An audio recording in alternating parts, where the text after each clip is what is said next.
Thank you, Murnaz.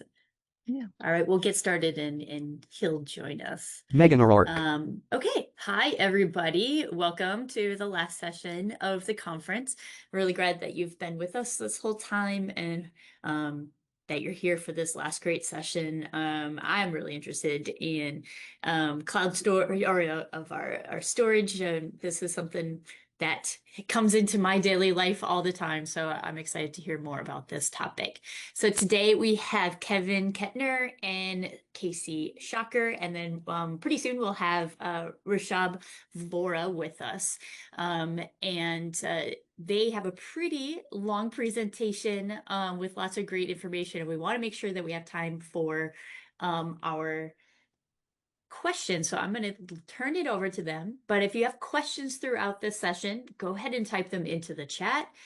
Kevin said that he'll be able to answer some of them, or he'll be monitoring the chat to be able to answer things as we go along. There's Rushabh. And we will then make sure we have time for questions. And I will be probably speaking some questions, but we'll probably be doing most of our questions off the chat. So again, thanks for joining us. And I'm going to turn it over to the three of you. Thanks. Casey Schacher. Thank you so much. Okay, I'm going to do what I think is sharing my screen. Kevin, could you confirm that you see... Kevin Kettner. I sure do. You see the presentation full screen? It's great. Okay, wonderful. I shared the right one then.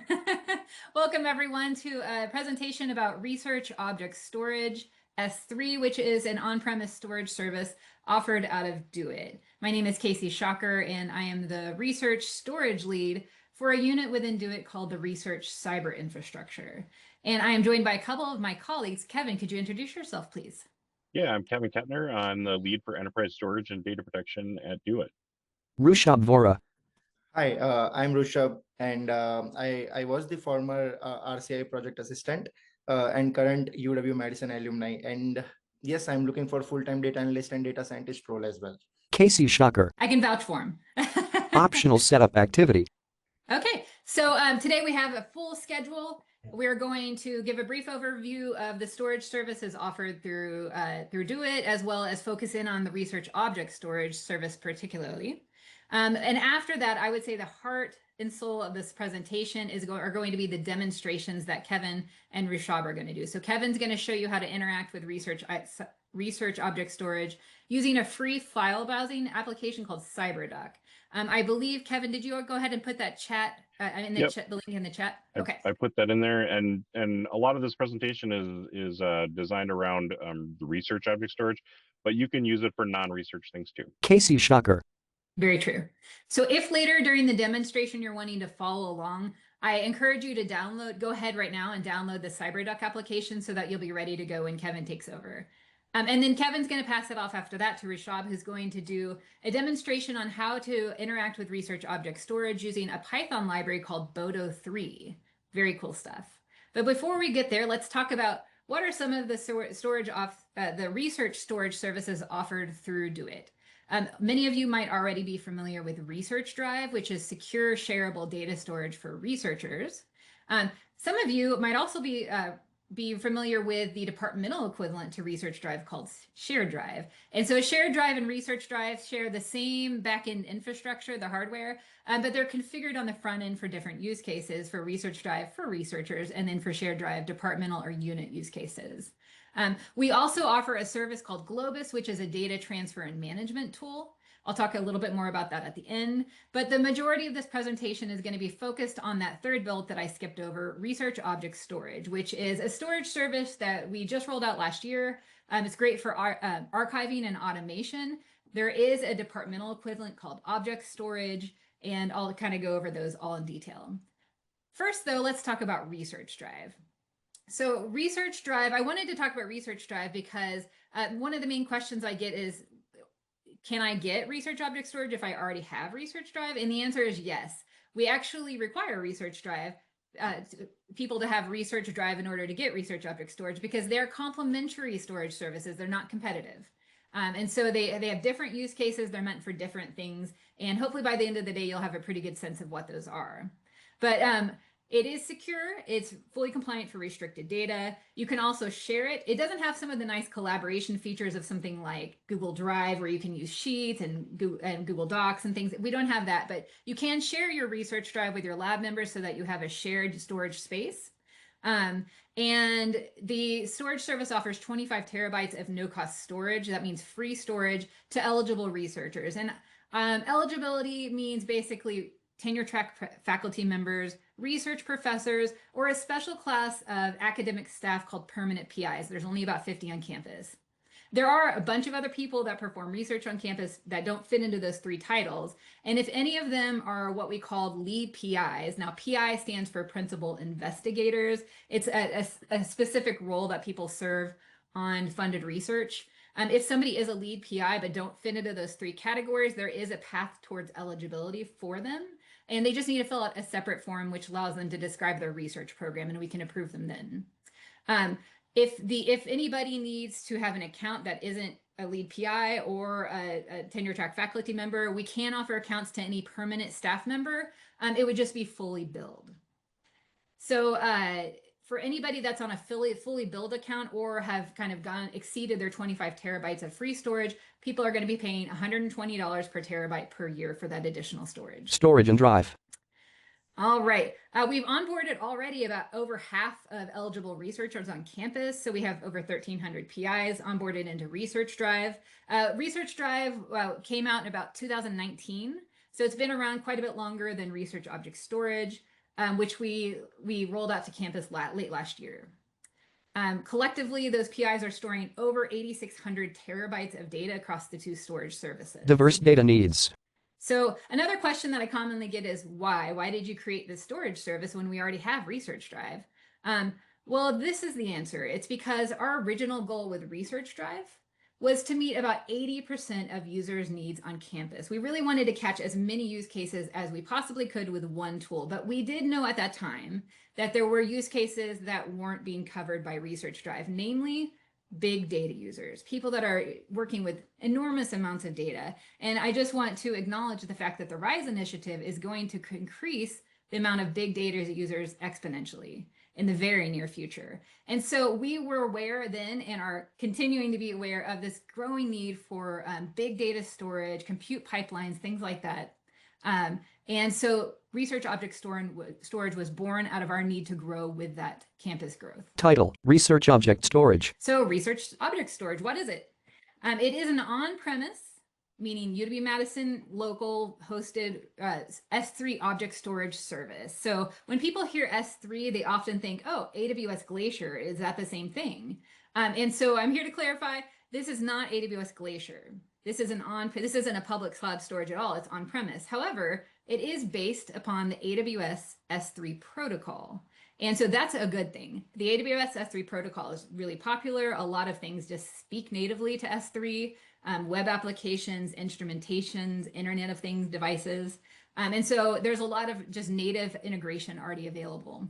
But I would say the biggest use cases that we're seeing to date are for data archiving and setting up compute to storage pipelines. Difference from Research Drive. You may be wondering, how is Research Object Storage different than Research Drive? There's a few key differences. I won't go through all of these because we are time limited right now, but I will say that Research Drive supports restricted data. Research Object Storage does not yet. Support for restricted data is on our roadmap, but we're just not there yet. So it's not available for restricted use cases. It is a lot cheaper. I'm going to go over the pricing in a minute. I would think the third biggest difference is that data protection bit down there. Kevin will talk a little bit more about this when he demos Cyberduck, but there's some big data protection differences that are honestly one of the reasons why Research Object Storage is so much cheaper, but they do have some big considerations for what types of use cases that you should really be using this service for. One of our colleagues, Philip Daudet, likes to put it this way. If you have human-centered workflows, like people are getting in there and interacting with the data on a regular basis, then Research Drive is your answer. If you have computer-centered workflows where you do not need humans to access the data very often, or you're just going to put the data somewhere, archive it, and forget about it for a long time, Research Object Storage, it might be something to look at. Of course, Research Drive can also be part of a computer-centered automated pipeline, but research object storage is really good for situations where humans don't need to touch it. Simple no surprises pricing. Okay, so pricing. Research object storage, like I promised, is much cheaper than Research Drive. Whereas Research Drive, you get 25 terabytes of no-cost storage. With Research Object Storage, eligible PIs get 50 terabytes of no-cost storage. For additional storage or for people that aren't eligible, the cost is $60 per terabyte per year. So any permanent employee can get an account, but it's $60 per terabyte per year, fully billed. Departments can also take advantage of this service. It's branded a little bit different, kind of like Research Drive and Shared Drive are different branding of the same thing. We brand the departmental use case as just object storage S3. And so it is available, no subsidies included in the object storage departmental version of this service. However, the departments are able to take advantage of this nice pricing structure of $60 per terabyte per year. One of the ways that research object storage differentiates itself from something like AWS Glacier is that there are no hidden charges. With Glacier, it's really cheap to upload. And so if you have a situation where you have research data and you just need to stick it somewhere and forget about it for the rest of its life, Glacier is definitely something to look at. It's very competitive pricing for uploads. The gotcha comes when you need to download that data. So if you need to access this data on a semi-regular basis every few months, once a year, once every couple of years, definitely take a look at some of those hidden costs with other S3 services. Research object storage is nice because you pay for what you use and we don't care what you do with it. You can upload, download to your heart's content. And there are no hidden costs at all. Eligibility. So I already covered eligibility. I won't go into it anymore, but if you need a refresh, slide 14 includes the eligibility criteria for research object storage. I will mention that IT or support staff can get a support account for research object storage. It does not offer, it's free, but it doesn't offer long-term storage. So it's not a place that you can take advantage of for long-term storage, but it is a great way to learn how to use the accounts and to kind of get familiar. So when you're supporting your department's PIs. Data archiving. All right, so wanted to just give a few examples of how people on campus are currently using the service. There is a department, the Department of Forest and Wildlife Ecology is collecting a ton of environmental data, lots of data. And they had a problem. As their data grew, so did the cost of storing that data. It became really expensive. They were storing most of their data in Research Drive. And so when we offered research object storage, they were able to move over a lot of their archival or inactive data to research object storage to realize a cost savings of over 60%. Compute pipelines. There is a lab studying plant genetics that was wanting to set up compute pipelines. This is that second use case I mentioned. That's one of the more popular use cases for this tool. They wanted to set up compute pipelines between research object storage and the Center for High Throughput Computing because they were wanting to run analysis on drone images and drone video. And so they were able to set up these pipelines so they can take advantage of the lower cost storage, but also take advantage of the free compute resources on campus. Integration.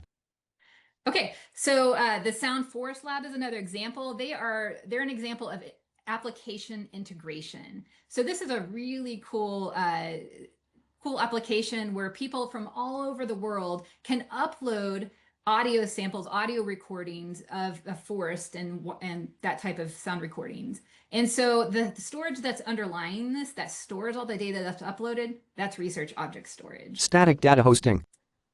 Okay, and the last example I'm going to share with you is out of the state cartographer's office. So they've got a really cool website that allows you to go and access aerial imagery data for Madison and the greater Wisconsin. So you could see what it looked like, our Madison looked like from sort of a bird's eye view throughout history.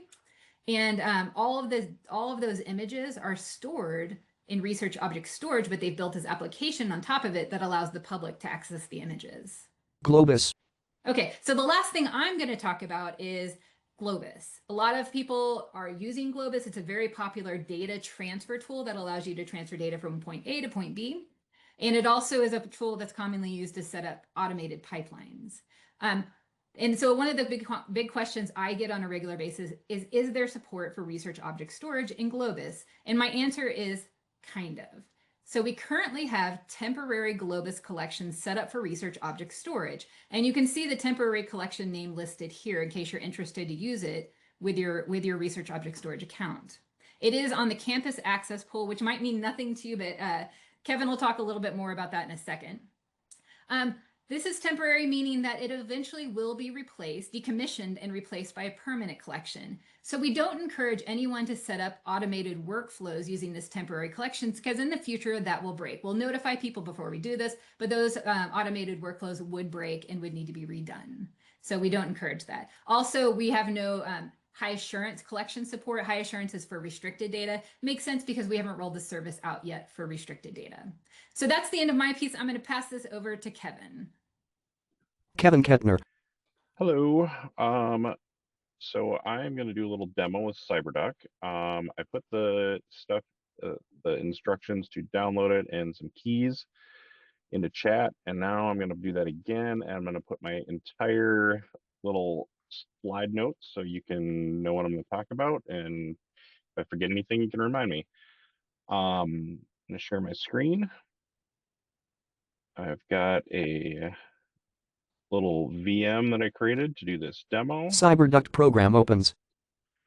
So you should be seeing Cyberduck and a Windows 11 VM that's just pretty vanilla. Has everybody seen that? Yep, we can see it. All right, great. So first thing, what is Cyberduck? Well, Cyberduck is a client that allows you to connect to a bunch of different types of file servers and protocols. S3 is really a REST-based API that runs on HTTPS. So if you want to work with S3, you either have to be really good at writing curl commands or use Postman or use some kind of client that knows how to work with S3. So what I'm going to show you today is the thing that we're basically telling you that you shouldn't be doing on a regular basis, which is doing human interaction with S3 buckets. It works a lot better when you do that interaction with through some kind of application or some automated process. So that's Cyberduck. What are buckets? Buckets are the containers that S3 is based on. So when you have an account in S3, you can create and delete your own buckets, and the buckets are where the data is stored. When you connect to S3, you need to connect through an endpoint. We have two endpoints that we're going to talk about today. One is the web endpoint, web.s3.edu. That endpoint is available off campus. And then we have the campus.s3.edu, which is firewalled and restricted only to campus.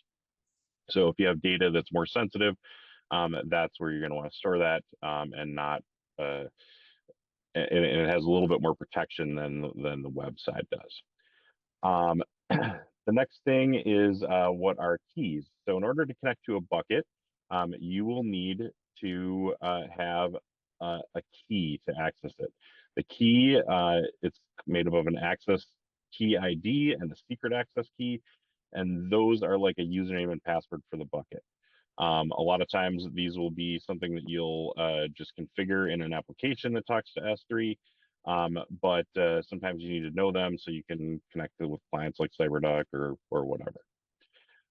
So let's go ahead and start out with creating a connection.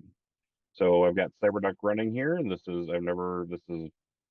not pre-configured at all. So I'm going to just hit this open connection button. Dialog box.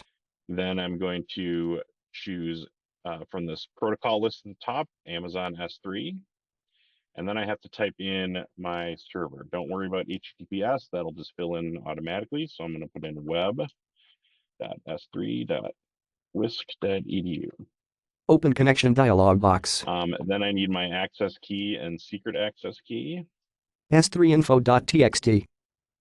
These are generated randomly. We don't really get a choice. You just press a button and it generates them. So if you want to have custom ones, sorry, you can't. Secret access key is filled in. Once I fill those in, then all I need to do is hit connect. And now I will see the list of all the buckets that exist in my account. 6 buckets under file name appear. Each bucket is attached to a certain endpoint. So If I create a bucket because I'm attached to the web, it's going to get created in the web endpoint. If I create a bucket and I'm connected to the campus endpoint, it'll create it on the campus endpoint. I will be able to see the buckets on both sides, but I won't be able to access them. So this bucket was created on the campus endpoint, and it won't let me access the data from the web access point. Okay.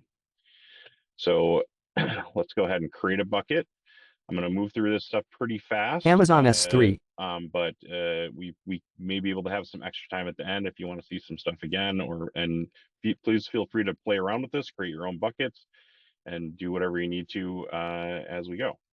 So I'm in the root of my account here, and where I can see all my buckets. If I just create a new folder, and it doesn't matter which region you pick here because we only have one region and it doesn't really care.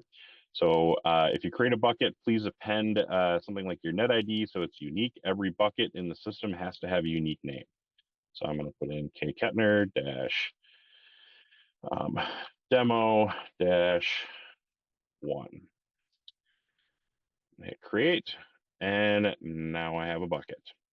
I'm going to go ahead and create a second bucket right away, just so you can see that again. I'm going to click outside of the other buckets, new folder, Kettner dash demo dash 2, and now I've got a second bucket to show you something else.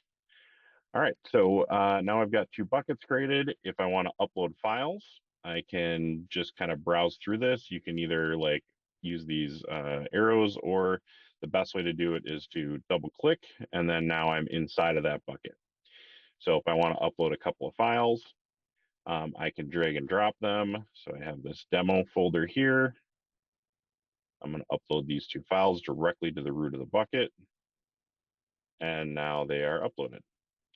If I wanted to upload this entire folder, you can also drag and drop a folder, and it will upload the entire folder all in one shot. So that's uploading files. To download files, it's the same way. You just drag it back out, and it'll download it. So one of the things that you can do with buckets is you can, especially on the website, you can make web links to your files that you can share with anybody in the world, basically. So if I want to do this, we have to add the everyone permission to your file. So the files do not have any permission to be accessed outside before I do this. So I'm going to, in Cyberduck, if you right click on a file, you can do this copy URL or open URL. So I'm going to open this URL. It's going to open in Firefox, and I'm going to get a permission denied error. 5 lines of error code. There we go, access denied. So I want to make this available on the web. So I'm going to go to index. I'm going to right click on this, or you can use this get info button at the top. Info, index.html. I'm going to go to the permissions. Clicks permissions tab. There's this little gear on the bottom. I'm going to open this up. I'm going to add the everyone permission. And then I'm going to change this to be read only. We do not want to give full control to everyone on the internet, to our buckets or to our files. Then I close this, and that's going to assign that permission. So now if I reload this, and you can see my static website contact demo. And there's an image here, which is not loading because I have not yet assigned the everyone permission to this image. So I'm going to do that right now. Again, we go to this little gear, we add everyone, change this to read, close it, and now we can see the UW Press logo that I downloaded. University logo. So that is the everyone permission on files. If I do everyone permission on a folder, it works a little differently. On the Windows client and the Mac client, it does also work differently. Files that exist on a Mac client will get a recursive permission change. On Windows, it doesn't seem to do that. So if I add everyone permission to this folder, and I change it to read, I go in here, and now I open this URL. I still get access denied because the permissions are not inherited from folders. Okay. If I want to give everyone permission to an entire bucket, though, then permissions are automatically inherited, and any new files you added are also inherited. So if I go into get info on this bucket level, I go to everyone permission. Make sure you give it to read-only access. We don't want to give full control to everyone in the world. Now, if I upload my files, oops, Returns to Amazon S3. Web demo opens. Transfers window opens. did a fresh upload. Now these files are going to automatically inherit permissions without changing them. So I go to open URL. Static web content demo. And now you can see, or you will see, this is bucket 2, and it should show you my content. Of course, it's being a little slow. So that is the everyone permission and web URL sharing. So if we want to remove the everyone permission from a file or folder, let's go back to the original one, and let's remove the permission from this one. Go to get info here. Click the one we want to remove. You should be careful to not click the owner and the full control. You actually can remove them, and that removes your permission in the folder. So we're going to click everyone. Back to the gear, hit remove, close it to save it, and now this crest logo should disappear because there's no longer has permissions for it. I don't know why this one is claiming to be taking so long, but trust me, it does work. So let's see. Static web content demo page. Can I use the everyone permission on campus buckets? Yes, you can. If you assign everyone permission into files or folders on campus buckets, those will still allow anyone to be able to see them, but they will have to be on campus IP space. Amazon S3. The next thing I want to talk about is bookmarks. So bookmarks are really handy if you want to be able to reconnect to your different folders or whatever, so you can connect directly to a bucket or just to the account. So if I want to create a bookmark, you browse to wherever you want to be for this bookmark, because it's going to do it automatically that way. Go to bookmark, create a new bookmark. You have a chance to edit this, so I can call this demo bookmark. Go ahead and close it. And now when you open Cyberduck, you'll see this list of bookmarks, and you can double click it, and then it will connect back to where you were. You can change, you can create a bookmark into a specific bucket or anything like that. So the next thing I want to talk about is versioning. So what's a lot different between S3 and Research Drive is the way that data protection works. So in Research Drive, we have snapshots and replication that do a really good job of protecting you from just about most threats that are out there. S3, however, it does not have snapshots. It does have a thing called versions. I mean, it also has a very good site-based protection. So there's all of your data is copied using erasure coding to 3 different sites in such a way that we could lose a full site and it would not impact access to your data. So in that way, it's actually superior to Research Drive. But versioning, it works a little bit differently. I'm going to show you that right now. So if I go into my bucket, actually, sorry, I want to go to the bucket. I have to first enable versioning on the bucket. So any bucket that I create, if I want versioning, I have to enable it. So to enable versioning, you go to get info on the bucket, you go to this S3 tab, and then you check this box to enable versioning. You can ignore this life cycle thing down here. This only works with Amazon. This part of the API for our S3 is not compatible, so you won't be able to use this. Rushabh is going to show you how to do a set of versioning lifecycle policy in Python, though. So I close this, and now versioning is enabled on my bucket. So I can go into my bucket. If I want to see the versions, I need to go to View and do Show Hidden Files. Now, if there's any extra versions, I'll be able to see them. So if I go ahead and upload a file, even if it hasn't changed, I'm going to pull this index.html back over there. It's going to ask if I want to overwrite it. Yes. Actually, I pulled both of them over, and now you can see a little grayed out version that's a previous version. Even though there's no change at all, I've got a new version. The same thing happens when I delete a file, or I can upload this as many times as I want, and there's going to continue to create versions. If you do not have a bucket lifecycle policy, these versions will exist forever until you delete them. A bucket lifecycle policy tells it to delete versions after a certain amount of time.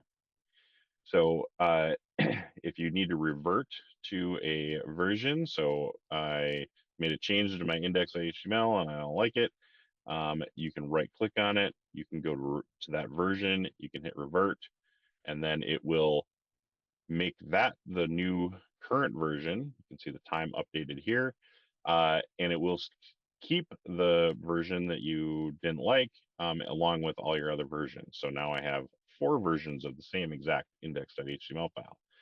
In S3, there isn't any data deduplication or compression built into it. That's why it is significantly less expensive than Research Drive. So any files that you have multiple copies of, you will that will count against the quota. If you're in a fully billed account, all those copies will be billed. So I've got all these versions now. I'm going to accidentally delete this file. So now you can see that there's 4 versions here, and then there's this extra file that is actually a delete marker. If I want to undelete these, I can just delete this delete marker. And then now my last version will now become the active version. If I delete this again, I can also use the revert feature to, let's go back and revert to this one. That will also bring back this version of the file and make that the most recent version. That's versioning in a nutshell. Don't forget, you have to enable that on the bucket if you want it. And if you don't set a version lifecycle, it will take up as much space as it needs to for every single file that you have a version of. I think that's it for what I was going to cover. Did I forget anything, Casey or Rushabh? Casey, No, thank you. That was great. Kevin, All right, I'm going to stop sharing my screen, and I'm going to hand this over to Rushabh to show you how to do some of the same stuff in Python. Rushabh Vora, Thank you, Kevin. So now whatever Kevin has performed in the Cyberduck, so now we will be seeing that live into the Google Colab notebook, and I'll show you how we can do that using the code. So I have already pasted a link into the chat box, so you guys can go ahead and open that link. Meanwhile, I share my screen. collab.research.google.com. Title, Research Object Storage S3 API. Okay. I hope my screen is visible. Kevin Kettner. It is. Yeah. So now what I want you guys to do is, once you have opened that link, I want you guys to go to File and then save a copy in a drive. So that way you guys can work in your own environment, and that way we don't have the conflict when we are using the same file. So you guys can go ahead and save a copy into the drive, and it will automatically create a new copy into your drive. So once that is done, then we can go ahead and start working into our code. Python and Boto 3. So, like I'll walk you through how we can interact with research object storage S3 using Python and Boto3. And I'll be running everything live in Google Colab. So this is entirely browser based and portable. So first thing is that what exactly is the Google Colab? And so it is a free cloud-based platform that lets us write and run Python code in Jupyter Notebook environment, all from our browser. So we don't have to do anything locally. So why do we need API integration? Like now, Kevin has already, we already saw the demo that we can do everything into the Cyberduck. Then why do we need the API integration? So as Kevin said that we cannot apply the life cycle, correct? So that's why that's the one thing where we can use this API integration Python based, and also it helps us minimize the human error. Suppose you are working for a very large files, then how are you going to manage it? Like you are not going to go manually and look after those files, right? So that's why it is a very useful tool, and I'll show you that how we can use it. So first thing first, that what exactly is Boto3? So Boto3 is an official AWS software development kit for Python, and it helps us interact with services like S3 using simple Python code. And in this demo, we are using it with the UW-Madison's S3 endpoint URL to manage our data storage. So you guys can go ahead and you will see that first we need the libraries installed, right? So without that, how are we gonna interact with the API? So we'll go ahead and install this library. You guys can go ahead and hit this cell. So it will automatically run this cell. Code generates. And here I am specifically installing this version of the Boto3, which is 1.35.31. The reason behind that I'm not using the latest version of the Boto3 is that there are some limitations to the new version, and probably some of the features might work or might not work. So which is why we do not have that proper documentation yet. Probably in the future we might have. So which is why I'm using this like previous version of the Boto3. So you see that it will hardly take 10 seconds to run all this, run this, and it will install this Boto3 library into your environment. So once this library is installed, now like one thing about Python is that we have to import all those modules. So once we have all those modules imported, then only we can start working with those libraries, right? So we bring in these requests and hashing utilities to support lifecycle policies. We'll look after it later, that how we can use this into our into applying the data lifecycle policy. So you guys can go ahead and run this cell, and you will see that okay, so this we have already imported all those libraries. So now we have libraries installed, we have imported all those libraries, but now how do we go ahead and integrate our all of our keys, and what Kevin has already shared with us, how he showed that we are doing it using the how we establish the connection using the Cyberduck. So it's really simple over here, that I am just passing out the key and secret access key. So now note, like this is really important. You should never ever hard code these credentials over here. So I am only using this just for the demo purpose, but you should never share your credentials like that when you are working in the organizations or working in the group. So you should always save these credentials into the JSON file or YML file, and then you guys can import that file into your notebook. So that's how you can go ahead and do not hard code these credentials. So once I have coded these credentials over here, and here is the endpoint URL which I am hitting, so which is web.s3.wisc.edu. So now what if what if I have these credentials incorrect? How am I going to do it? So now let's say suppose that these are the incorrect credentials. So when I run this code, you will see that it failed to establish the connection, right? Because it says that error occurred because like signature does not match. So you guys can, that way you can know that credentials are incorrect, and then you can go ahead and rectify your credentials. And when I hit run, these are the correct credentials, and you can see that, okay, connection has been established successfully. Same goes with the endpoint URL as well. If suppose you have endpoint URL which you have added is incorrect, then you are going to get the same error again. So once our connection is established, now here is the fun begins. Now we can actually start interacting with our API. Now I want to list all of the buckets which are in my Cyberduck. How am I going to do it? So we have that function, like we are going to call it using our Boto3 library, which is list buckets.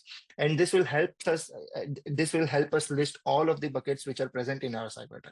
So I'll go ahead and run this cell. Clicks play. And you guys can see that these are the buckets which I have present. And same way, we can go to the Cyberduck and verify that are these the same buckets which we have? Code is generated. Yes, so these are the same buckets which we have, right? So Kevin just created this demo1 bucket and demo2 bucket. You guys can see that these are the buckets which he just created, and by running the code, we do have these buckets. Now, after listing all of these buckets, what if I want to actually see that what's inside the bucket? Because you also want to see the content inside the bucket, right? So I want to see that what's inside my demo bucket. So I'll go ahead and change my bucket name over here. I'll pass in the bucket name. And this function from Boto3, which is list underscore objects underscore v2, it will help us retrieve all of the files which is inside the bucket. So when I go ahead and run this file, you will see that yes, it has one of the file which is iris.png. Again, I can go to the Cyberduck and see if there is file present into the bucket or no.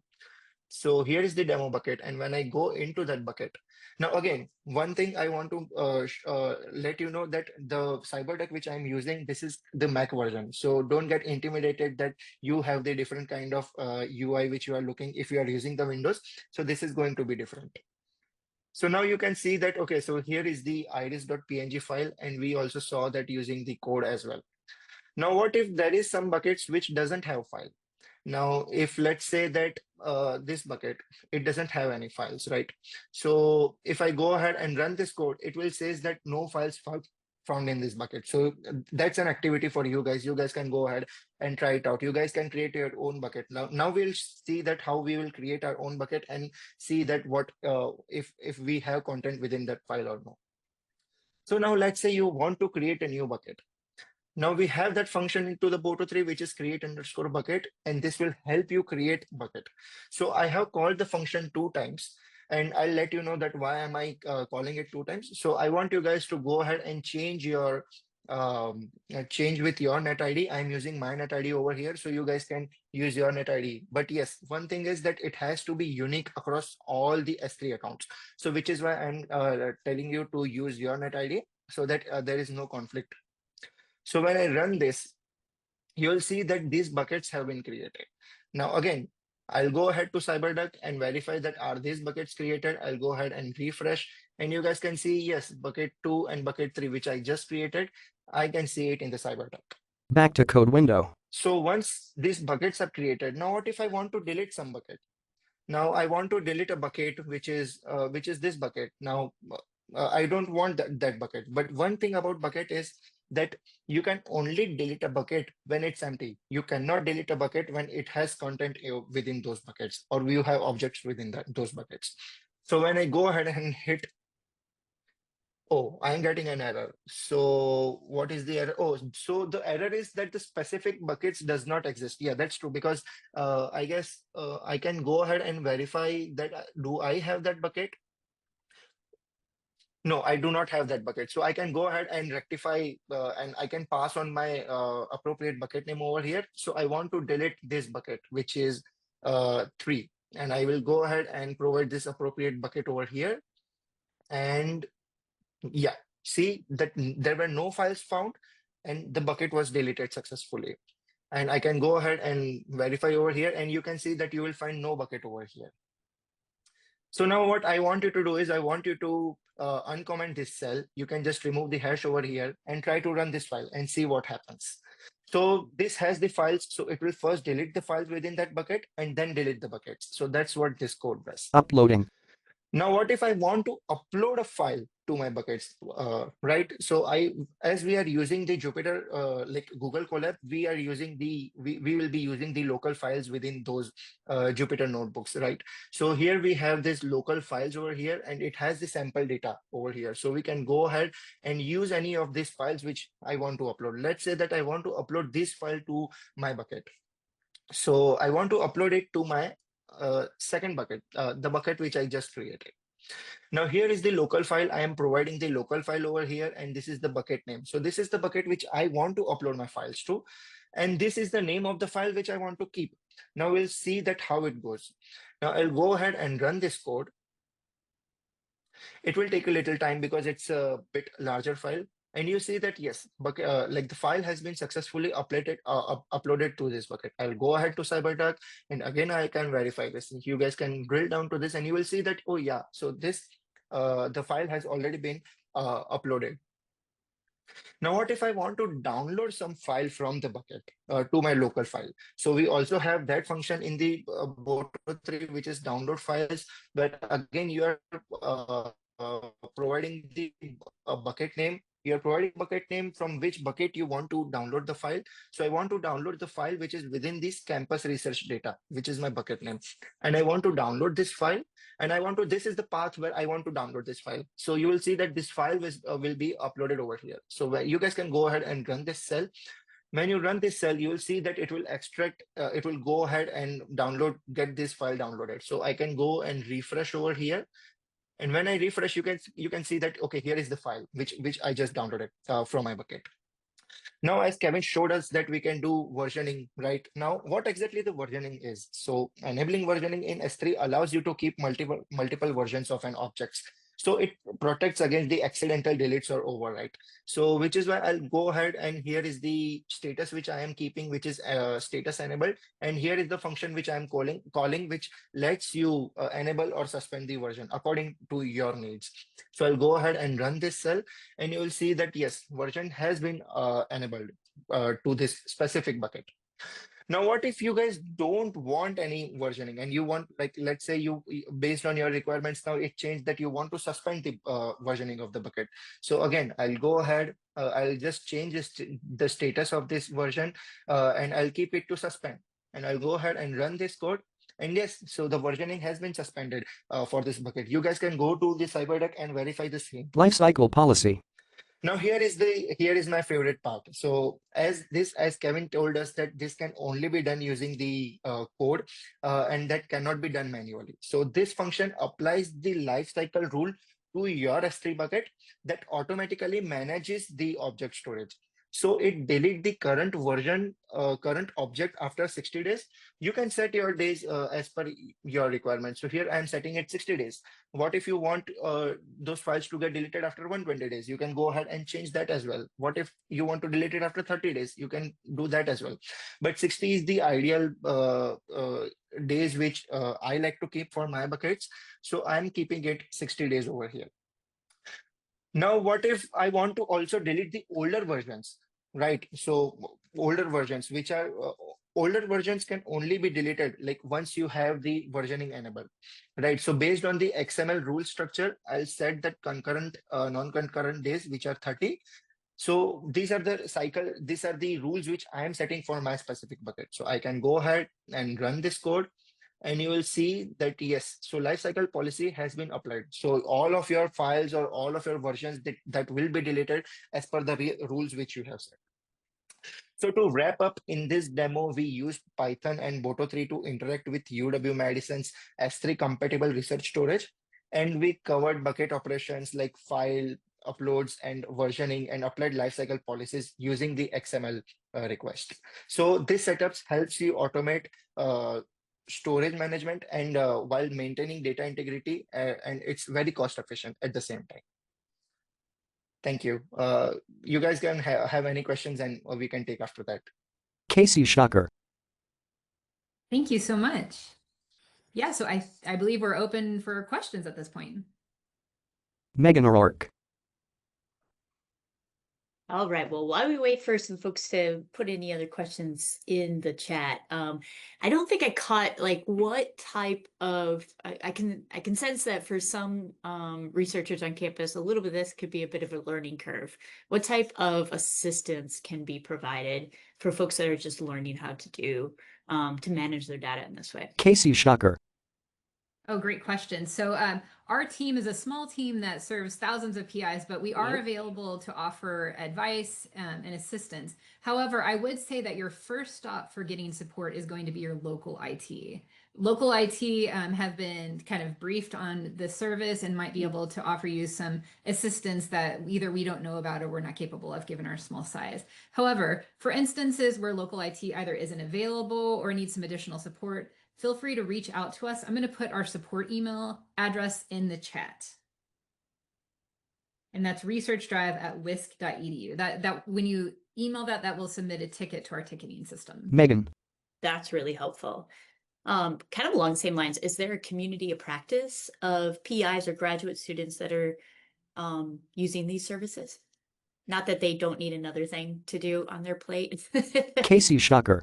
Yeah, no, that's also a great question. So not currently. However, Okay. the research cyber infrastructure team is currently expanding. We're hiring a couple of new folks. And so that is an example of a type of activity that I'm really hoping that we can get into once we expand our team. Megan O'Rourke. That's great. Okay, it looks like we got one from Andrew. Realizing this is still in development, but what controls will be needed surrounding object storage use with restricted data? Kevin Kettner. Let me take that one. So the S3 service and the S3 storage itself is actually approved for restricted data. We do have restricted data in our S3 that's been around since like 2019 in what we call vault mode. So this is called container mode, what we're offering for research. It's just slightly different, but the storage itself is approved. The key issue though is that most of the teams that are working with restricted data want to have some other things in place. For example, they would like to use it only through Globus because Globus offers some additional logging and things that this does logging, but the logs are kind of a pain because there's just so much of them to find anything useful.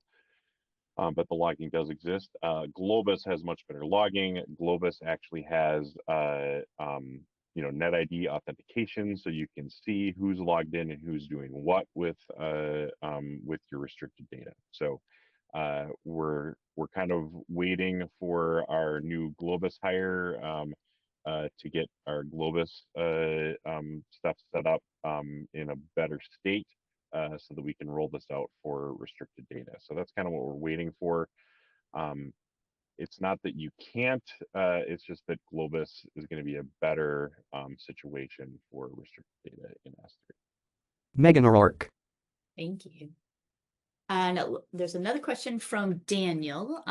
They are looking for some documentation on Bodo 3. So wondering if you all have a link to documentation for probably what needs to be the latest version. Maybe they are not seeing the latest version for the documentation. So if you all have a link for that, that could be helpful.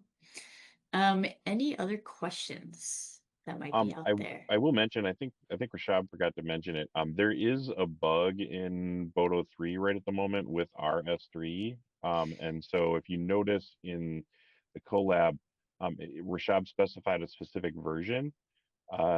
We had a ton of issues earlier this week and last week trying to get Rushabh's demo to work because it turns out there's a bug in the latest version that doesn't like to talk to our S3 on the upload side. So you can do everything else, but the upload is weirdly broken in the very latest version of Bodo. Rushabh Vora. Yeah, so there might be other things as well. So for the version which we have specifically used in the demo, I have provided the documentation. So that works perfectly fine. You guys can go ahead and check it out. Casey Schacher.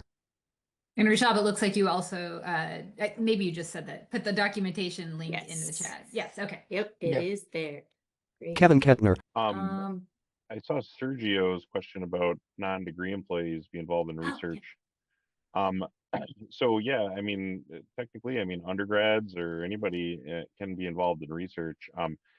But you have to have a certain classification in order to get a research drive account with the subsidy. If you don't have that classification that Casey talked about, and she can run down those specific appointments, you still could use it if you're a full-time employee or if you're you don't have to be employed, but if you have someone who's willing to pay for the bucket and then give you access to it, or for their research drive PIs. So you do If I not could have add to. Go ahead. I was just going to add a caveat to that. So part of the reason why we have these eligibility criteria is because of campus data stewardship policies that require the data that's produced as a result of research to reside in the account of the lead PI on that funded research. And so because of those data stewardship policies, we typically require that the lead PI is the account holder. However, people in their lab, other people that are collaborating with them can be added for research drive to their account. For research object storage, it's a little more complicated because access is controlled by access keys and not manifest, which is the application that controls access for research drive. And so if you have situations where you're needing to share out access with graduate students or other lab members, please do feel free to reach out to us and we can talk you through what that might look like. There are some options available. But Kevin is completely right that if there are people that aren't part of funded research, they're not in research labs, and they just want an account, there are options there. If they're a permanent employee, they can get a fully billed account. And I think I briefly mentioned it, but if you're a local IT, if you work in the libraries, things like that, you can get a support account, which is sort of like a demonstration account that allows you to learn the tool. It just doesn't support long-term data storage. Yeah, with our demo accounts, or well, actually, we used to call them demo accounts. Now they're called support accounts. You can, if you are an IT person or whoever, if you're a research assistant, right, you can get one of these, but please don't store any data in it. We do audit for that. You can throw some data in temporarily for testing and development purposes. That's great. That's exactly what it's for. But please don't, upload terabytes of data and then think it's going to be able to stay there forever.